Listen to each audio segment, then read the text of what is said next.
ओम शांति। आज के शिव बाबा के 5 तारीख के महावाक्य।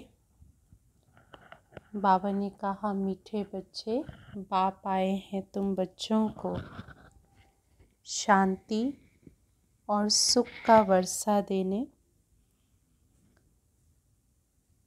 तुम्हारा स्वधर्म ही शांत है, इसीलिए तुम शांति के लिए भटकते नहीं हो।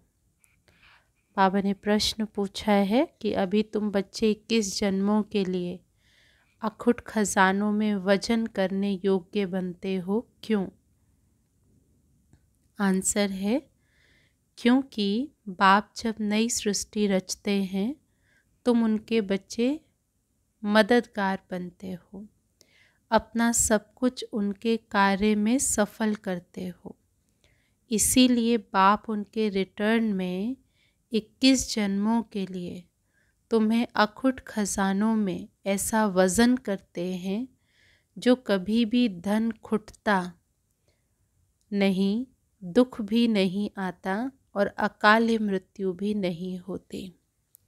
अर्थात धन की कमी भी नहीं पड़ती, कभी दुख नहीं आता और कभी समय से पहले मृत्यु को प्राप्त नहीं होते। गीत है, मुझको सहारा देने वाले दिल कहे तेरा शुक्रिया शुक्रिया शुक्रिया। ओम शांति। मीठे मीठे रूहानी बच्चों को ओम का अर्थ तो सुनाया है। कोई कोई सिर्फ ओम कहते हैं, परंतु कहना चाहिए ओम शांति। सिर्फ ओम का अर्थ निकलता है ओम भगवान। ओम शांति का अर्थ है मैं आत्मा शांत स्वरूप हूँ। हम आत्मा हैं, ये हमारा शरीर है। पहले है आत्मा, पीछे है शरीर। आत्मा शांत स्वरूप है, उसका निवास स्थान है शांति धाम। बाकी कोई जंगल में जाने से सच्ची शांति नहीं मिलती। सच्ची शांति मिलनी ही तब है जब घर जाते हैं। दूसरा शांति चाहते हैं, जहाँ अशांति है तो ये अशांति का दुख धाम विनाश हो जाएगा, फिर शांति हो जाएगी। तुम बच्चों को शांति का वर्षा मिल जाएगा। वहाँ न घर में न बाहर में। राजधानी में अशांति होती, उसको कहा जाता है शांति का राज्य। यहाँ है अशांति का राज्य, क्योंकि रावण का राज्य है। वह है ईश्वर का स्थापन किया हुआ राज्य। फिर द्वापर के बाद आसुरी राज्य होता है। असुरों को कभी शांति नहीं होती। घर में, दुकान में, जहाँ तहाँ अशांति ही अशांति होगी। 5 विकारों रूपी रावण अशांति फैलाते हैं। अब रावण क्या चीज़ है, ये कोई भी विद्वान पंडित आदि नहीं जानते। समझते नहीं हैं कि हम वर्ष वर्ष रावण को क्यों मारते हैं। सतयुग त्रेता में ये रावण होता ही नहीं है।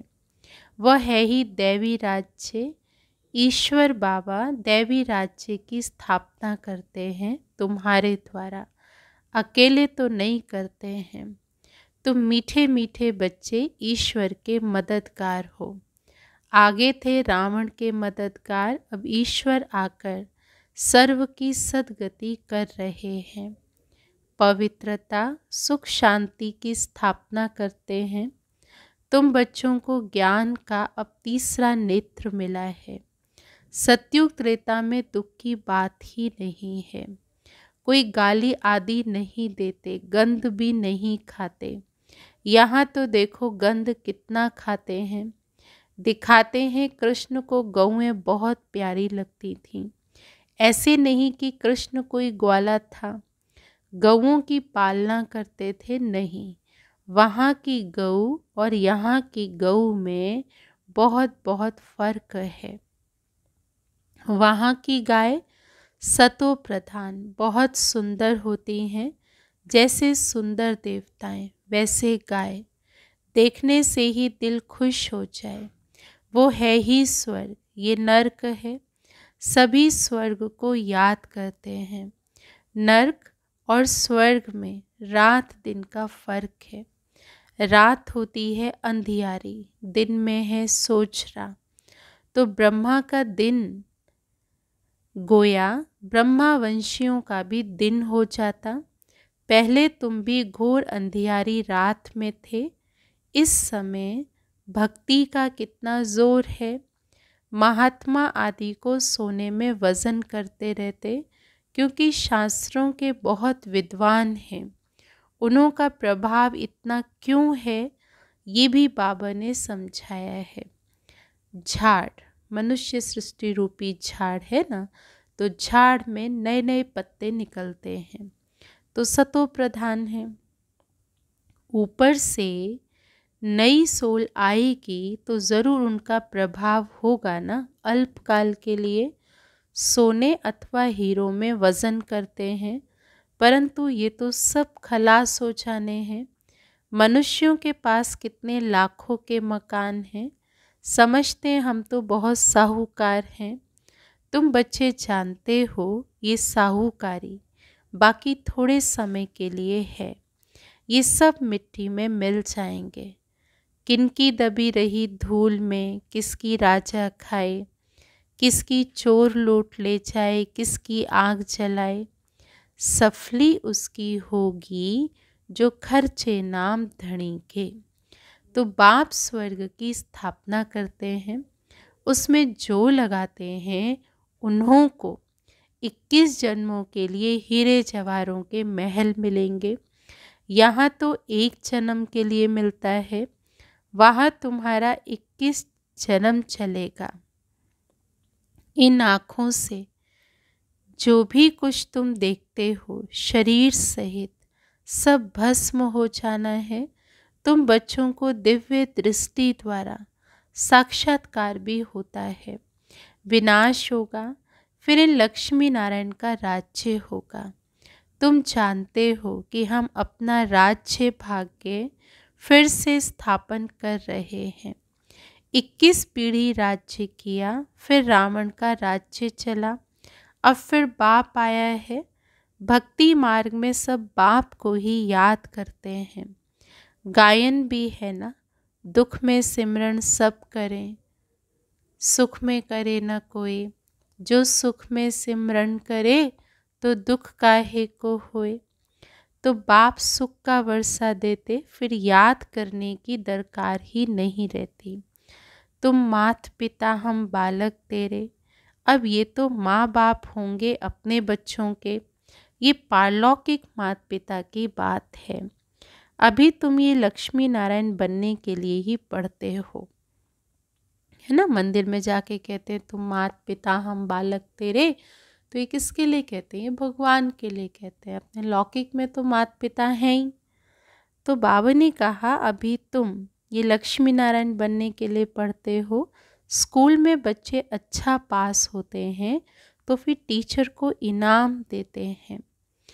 अब तुम उनको क्या इनाम देंगे, तुम तो उनको अपना बच्चा ही बना लेते हो। जादूगरी से दिखलाते हैं ना। कृष्ण के मुख में माँ ने देखा, क्या देखा, मक्खन का गोला।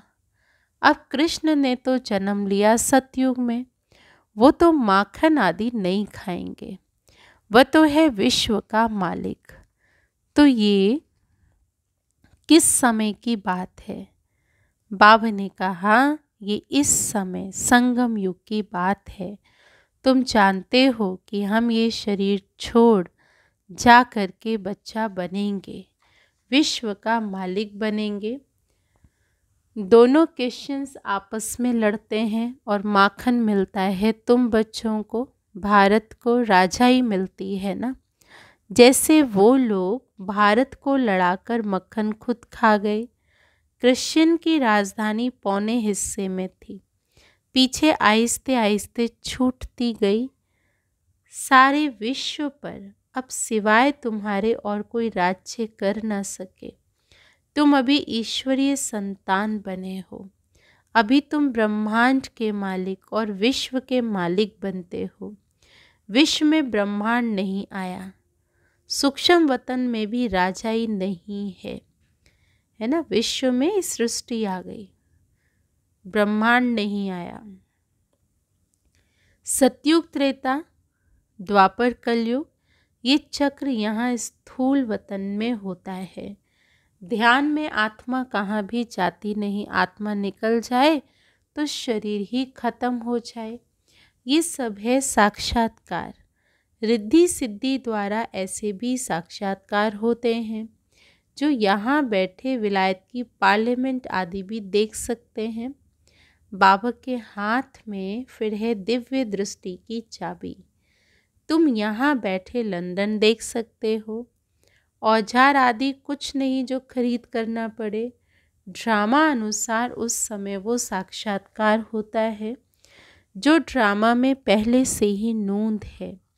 जैसे दिखाते हैं भगवान ने अर्जुन को साक्षात्कार कराया, ड्रामा अनुसार उनको साक्षात्कार होना था। ये भी नूंद है, फिक्स है, ड्रामा में रील लिपटी हुई है, कोई की बड़ाई नहीं है। ये सब ड्रामा अनुसार होता है, जिसको दुनिया में मनुष्य नियति कहते हैं। तो बाबा ने कहा ये सब ड्रामा अनुसार होता। कृष्ण विश्व का प्रिंस बनता है, गोया मक्खन मिलता है। ये भी कोई नहीं जानते कि विश्व किसको और ब्रह्मांड किसको कहा जाता। ब्रह्मांड में तुम आत्माएं निवास करती हो। सूक्ष्म वतन में आना जाना, साक्षात्कार आदि इस समय होता है। फिर 5000 वर्ष सूक्ष्म वतन का नाम ही नहीं होता।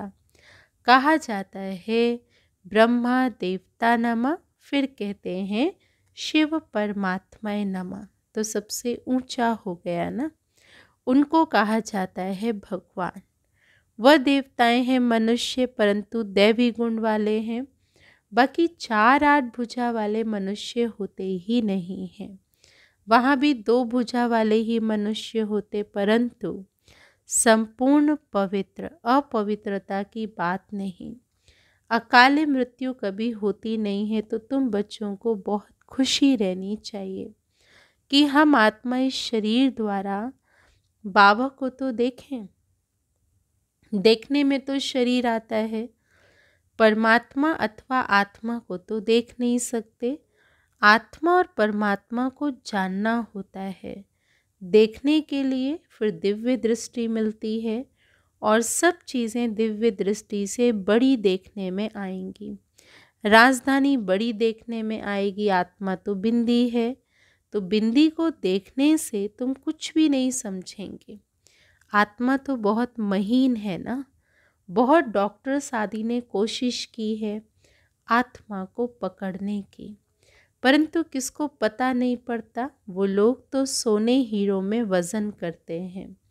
तुम जन्म जन्मांतर पदम पति बनते हो। तुम्हारा बाहर का शो तो जरा भी नहीं है।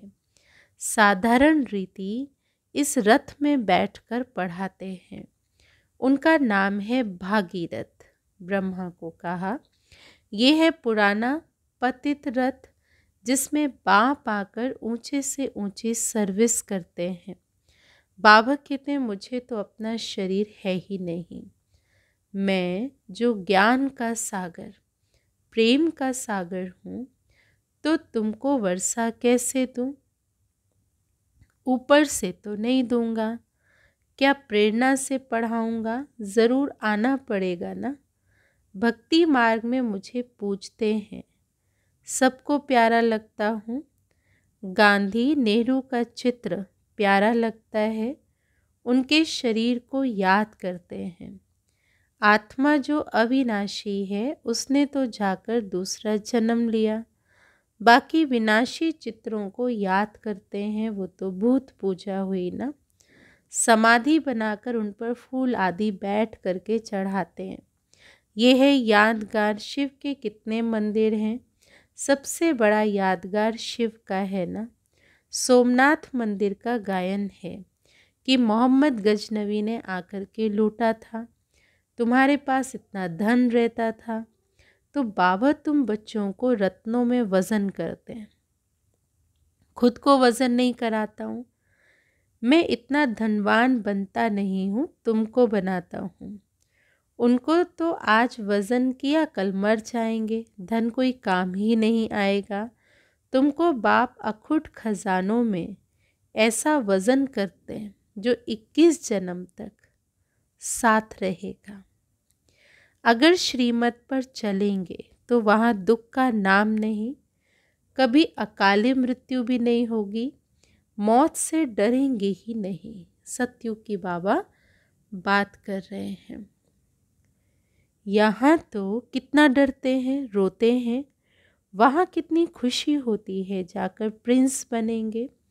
जादूगर, सौदागर, रत्नागर, ये शिव परमात्मा को कहा जाता है। शिव बाबा जादू करते हैं मनुष्य से देवता बनाने का। सौदा क्या करता है? सारी किच्चड़ पट्टी लेकर के हीरे जवाहरातों के महल देते हैं। और रत्नागर वर्तमान समय ज्ञान रूपी रत्न और उसकी एवज पे भविष्य में ढेर सारे स्थूल रत्न प्राप्त होते हैं। तो तुमको भी साक्षात्कार कराते, ऐसे प्रिंस बनेंगे। आजकल बाबा ने साक्षात्कार का पाठ बंद कर दिया है, नुकसान हो जाता है। पुरुषार्थ नहीं करते ना, फिर नुकसान हो जाता है ना। साक्षात्कार किया तो साक्षात्कार करने से वैसे बन तो नहीं जाएंगे ना, देखने से तो बन नहीं जाएंगे, मेहनत करनी पड़ेगी, पढ़ाई है। तो इसलिए बाबा कहते नुकसान हो जाता है। अभी बाप ज्ञान से तुम्हारी सदगति करते हैं। तुम पहले जाएंगे सुख धाम, अभी तो है दुख धाम। तुम जानते हो कि आत्मा ही ज्ञान धारण करती है, इसीलिए बाप कहते हैं अपने को आत्मा समझो। आत्मा में ही अच्छे व बुरे संस्कार होते हैं। शरीर में हो तो शरीर के साथ संस्कार भस्म हो जाए। तुम कहते हो ना शिव बाबा, हम आत्माएं पढ़ती हैं इस शरीर के द्वारा। नई बात है ना, हम आत्माओं को शिव बाबा पढ़ाते हैं। ये तो पक्का पक्का याद करो कि हम सब आत्माओं का वह बाप है, टीचर भी है। तो बाबा खुद कहते हैं मुझे अपना शरीर नहीं है, मैं भी आत्मा हूँ। परंतु मैं कौन सी आत्मा? मुझे परम आत्मा कहा जाता। आत्मा ही सब कुछ करती है, बाकी शरीर के नाम बदलते हैं, आत्मा तो आत्मा ही है। मैं परम आत्मा तुम्हारे माफिक पुनर्जन्म नहीं लेता हूँ। मेरा ड्रामा में पार्ट ही ऐसा है जो मैं इनमें प्रवेश कर तुमको सुना रहा हूँ। इसीलिए इनको भाग्यशाली रथ कहा जाता है। इनको पुरानी जुत्ती भी कहते हैं। शिव बाबा ने भी पुराना लॉन्ग बूट पहना है। बाबा कहते हैं मैंने इसमें बहुत जन्मों के अंत में प्रवेश किया है। पहले पहले ये बनते हैं तत्वम। बाबा कहते हैं तुम तो जवान हो। ब्रह्मा बाबा कहते हैं मेरे से जास्ती पढ़ करके ऊंच पद पाना चाहिए। ब्रह्मा बाबा की तो आयु 60 वर्ष से ऊपर थी। तो बाबा कहते तुम तो जवान हो, तुमको पढ़कर ऊंच पद पाना चाहिए। परंतु मेरे साथ बाबा है तो घड़ी घड़ी मुझे उनकी याद आती है। बाबा मेरे साथ सोता भी है, परंतु बाबा मुझे भाकी नहीं पहन सकते। तुमको भाकी पहन सकते हैं, है ना, हक कर सकते हैं, भाकी पहन सकते हैं। तुम भाग्यशाली हो ना। शिव बाबा ने जो शरीर लिया है तुम उनको भाकी पहन सकते हो। मैं कैसे पहनूं? ब्रह्मा बाबा के तो तन में ही शिव बाबा है ना। तो बाबा कहते हैं मुझे ये नसीब नहीं है, इसलिए तुम लकी सितारे गाए हुए हो। बच्चे हमेशा लकी होते हैं। तो बाप पैसे बच्चों को दे देते हैं, तो तुम लकी सितारे ठहरे ना। शिव बाबा भी कहते हैं तुम मेरे से भी लकी हो। तुमको पढ़ाकर विश्व का मालिक बनाता हूँ, मैं थोड़ी बनता हूँ। तो तुम ब्रह्मांड के भी मालिक बनते हो। मेरे पास जास्ती दिव्य दृष्टि की चाबी है। मैं ज्ञान का सागर हूँ, तुमको भी मास्टर ज्ञान सागर बनाता हूँ। तुम इस सारे चक्र को जान चक्रवर्ती महाराजा महारानी बनते हो, मैं थोड़ी बनता हूँ। बूढ़े होते हैं तो फिर बच्चों को विल कर खुद वानप्रस्थ में चले जाते। आगे ऐसा होता था, आजकल तो बच्चों में मोह जाकर पड़ता है। तो पारलौकिक बाप कहते हैं कि मैं इनमें प्रवेश कर तुम बच्चों को कांटों से फूल विश्व का मालिक बनाए, अल्पकाल के लिए सदा सुखी बनाए। मैं वानप्रस्थ में बैठ जाता हूँ। ये सब बातें शास्त्रों में थोड़ी हैं। सन्यासी उदासी शास्त्रों की बातें सुनाते हैं। बाप तो ज्ञान का सागर है, खुद कहते हैं।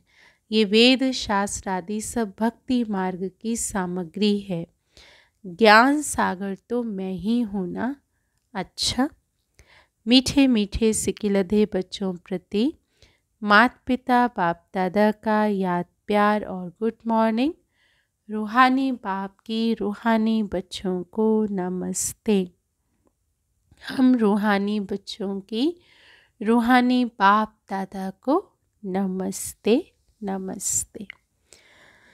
धारणा के लिए सार है, इन आँखों से शरीर सहित जो दिखाई देता है ये सब भस्म हो जाना है। इसीलिए अपना सब कुछ सफल करना है।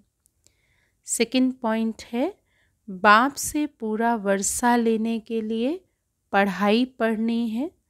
सदा अपने लक्ष्य को स्मृति में रख ब्रह्मांड व विश्व का मालिक बनना है। वरदान है, माया के रॉयल रूप के बंधनों से मुक्त विश्व जीत जगत जीत भव। माया के रॉयल रूप के बंधनों से मुक्त विश्व जीत जगत जीत भव। मेरा पुरुषार्थ, मेरी इन्वेंशन, मेरी सर्विस, मेरी टचिंग। मेरे गुण अच्छे हैं, मेरी निर्णय शक्ति बहुत अच्छी है। ये मेरापन ही रॉयल माया का रूप है। माया ऐसा जादू मंतर कर देती है जो तेरे को भी मेरा बना देती है। इसीलिए अब ऐसे अनेक बंधनों से मुक्त बन एक बाप के संबंध में आ जाओ तो माया जीत बन जाएंगे। माया जीत ही प्रकृति जीत, विश्व जीत व जगत जीत बनते हैं।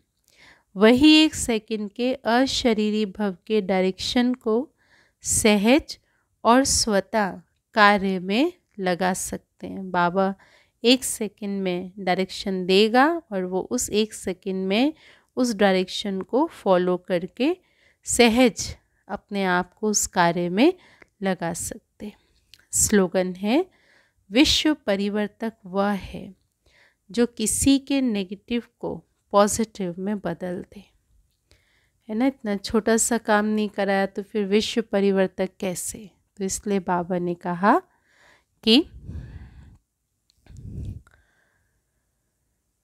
विश्व परिवर्तक वही है जो किसी के नेगेटिव को पॉजिटिव में बदल दे। अच्छा, ओम शांति। ये है आज 5 नवंबर 2020 के शिव बाबा के महावाक्य। ओम शांति।